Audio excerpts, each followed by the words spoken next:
And Solomon made affinity with Pharaoh king of Egypt, and took Pharaoh's daughter, and brought her into the city of David, until he had made an end of building his own house, and the house of the Lord, and the wall of Jerusalem round about. Only the people sacrificed in high places, because there was no house built unto the name of the Lord, until those days. And Solomon loved the Lord, walking in the statutes of David his father, only he sacrificed and burnt incense in high places. And the king went to Gibeon to sacrifice there, for that was the great high place. 1,000 burnt offerings did Solomon offer upon that altar.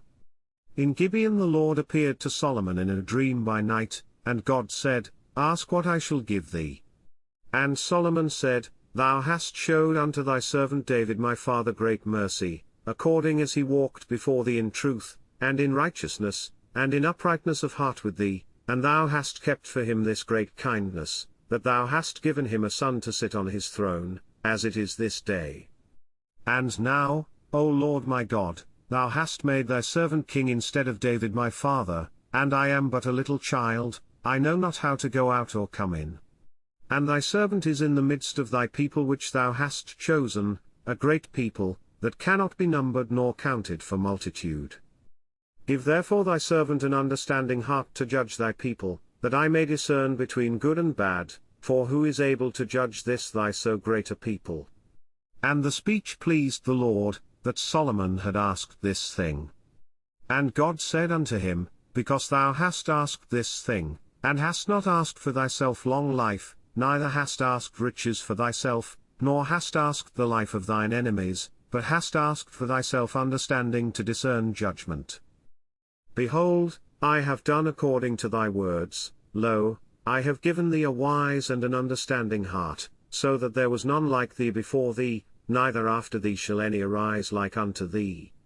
And I have also given thee that which thou hast not asked, both riches and honor, so that there shall not be any among the kings like unto thee all thy days. And if thou wilt walk in my ways, to keep my statutes and my commandments, as thy father David did walk, then I will lengthen thy days. And Solomon awoke, and, behold, it was a dream. And he came to Jerusalem, and stood before the ark of the covenant of the Lord, and offered up burnt offerings, and offered peace offerings, and made a feast to all his servants. Then came there 2 women, that were harlots, unto the king, and stood before him. And the one woman said, O my lord, I and this woman dwell in one house, and I was delivered of a child with her in the house. And it came to pass the 3rd day after that I was delivered, that this woman was delivered also, and we were together, there was no stranger with us in the house, save we 2 in the house. And this woman's child died in the night, because she overlaid it. And she arose at midnight, and took my son from beside me, while thine handmaid slept, and laid it in her bosom, and laid her dead child in my bosom. And when I rose in the morning to give my child suck, behold, it was dead, but when I had considered it in the morning, behold, it was not my son, which I did bear.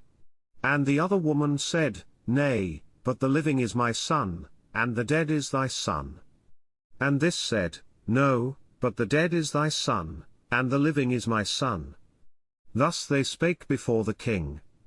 Then said the king, the one saith, This is my son that liveth, and thy son is the dead, and the other saith, Nay, but thy son is the dead, and my son is the living. And the king said, Bring me a sword. And they brought a sword before the king. And the king said, Divide the living child in 2, and give half to the one, and half to the other. Then spake the woman whose the living child was unto the king, for her bowels yearned upon her son, and she said, O my lord, give her the living child, and in no wise slay it. But the other said, Let it be neither mine nor thine, but divide it. Then the king answered and said, Give her the living child, and in no wise slay it, she is the mother thereof. And all Israel heard of the judgment which the king had judged, and they feared the king, for they saw that the wisdom of God was in him, to do judgment.